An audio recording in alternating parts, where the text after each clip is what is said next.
Bismillahirrahmanirrahim. Assalamu alaikum. I hope you all are fine and staying safe and happy. I am your history teacher, Ms. Farheen, and I welcome you all to a history class.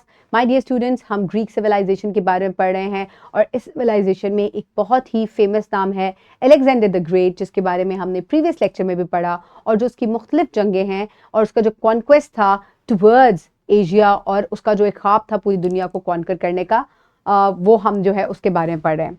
सो आज हमने describe Alexander's conquest of India, किस तरीके से उसने India के पास जो है वो अपना जो है वो कॉन्क्वेस्ट लेकर आया और उसने यहाँ पर आके जो मुख्तलिफ जंगें लड़ी, आज हम उसके बारे में बात करेंगे. So my dear students, let's just get started. Alexander's conquest of India. So Alexander जो है एंटर्ड इंडिया थ्रू अफगानिस्तान. ये अफगानिस्तान के रास्ते जो है ये पहुंचा था कहाँ पर, ये पहुंचा था आकर इंडिया में. ठीक है, उस वक्त क्योंकि इंडिया होता था पूरा इकट्ठा इलाका था, पाकिस्तान और वो इकट्ठे नहीं थे.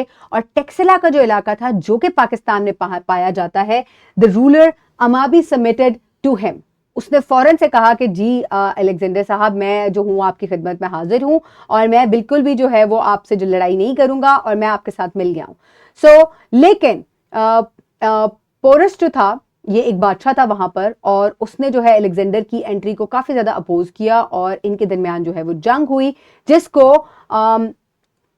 हाइडपीस भी कहा जाता है. बैटल ऑफ हाइडपीस, जो कि मैंने आपको प्रीवियस लेक्चर में भी बताया गया था. It was a very famous battle जो कि जेहलम के मकाम पर लड़ी गई थी और ये बैटल जो है ये बहुत फेमस बैटल थी अलेक्जेंडर के दरमियान और पोरस की दरमियान जो है वो लड़ाई लड़ी गई. और उसके बाद जो है लड़ाई जो है वो इस दरिया पे लड़ी गई. एक तरफ दोनों फोर्सेस जो है वो आमने सामने थी और ऑल्दो अलेक्जेंडर की आर्मी जो है वो आउट नंबर हो गई, बट स्टिल उसने जो है वो इस एरिया पे कब्जा कर लिया और पोरस की आर्मी जो है उसको हरा दिया और इस जगह पर कब्जा कर लिया.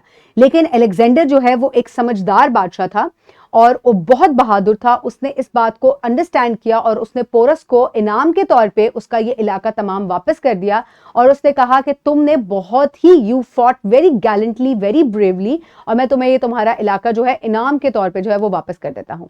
इसके अलावा अलेक्जेंडर आगे बढ़ा और उसने चनाब के इलाके में जो मुख्तलिफ ट्राइब्स थे उन तमाम को भी हराया और वो फतुहात करता चला गया.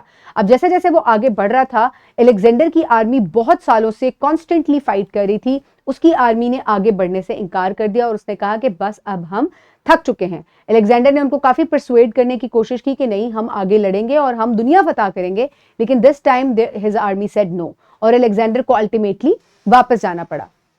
यहां से कुछ अरसे के बाद जो है अलेक्जेंडर जो है वो बीमार हो गया बहुत ज्यादा एंड अल्टीमेटली ही डाइड. उसको आज तक, यानी कि उसके दौर में, उसके मरने तक कोई जो है किसी भी डिफीट का सामना नहीं करना पड़ा. That is why he is known as Alexander the Great. So Alexander की एम्पायर का इसके बाद क्या हुआ? The ancient Greeks decline due to the internal conflicts, क्योंकि इतनी बड़ी एम्पायर थी और उसको कोई देखने वाला नहीं था. तो यहां से हेलेनिस्टिक पीरियड का आगाज हो जाता है जब अलेक्जेंडर जो है वो मर जाता है और until Greek fall into the hands of the Romans, क्योंकि रोमन्स जो है ये पावर में उभर रहे थे, ये एक और सिविलाइजेशन थी और इन्होंने ग्रीक्स को आखिरकार जो है वो हराया और इस तमाम एरिया को जो है वो इसके ऊपर काबिज हो गए. इसको हम हेलेनिस्टिक पीरियड कहते हैं, which is also known as the fall of the Greek civilisation. So इस तरीके से ग्रीक सिविलाइजेशन जो है इसका इख्तिताम हुआ, इसका फॉल हुआ. और आप देख सकते हैं कि अलेक्जेंडर जो ग्रेट है उसको ग्रेट क्यों कहा गया.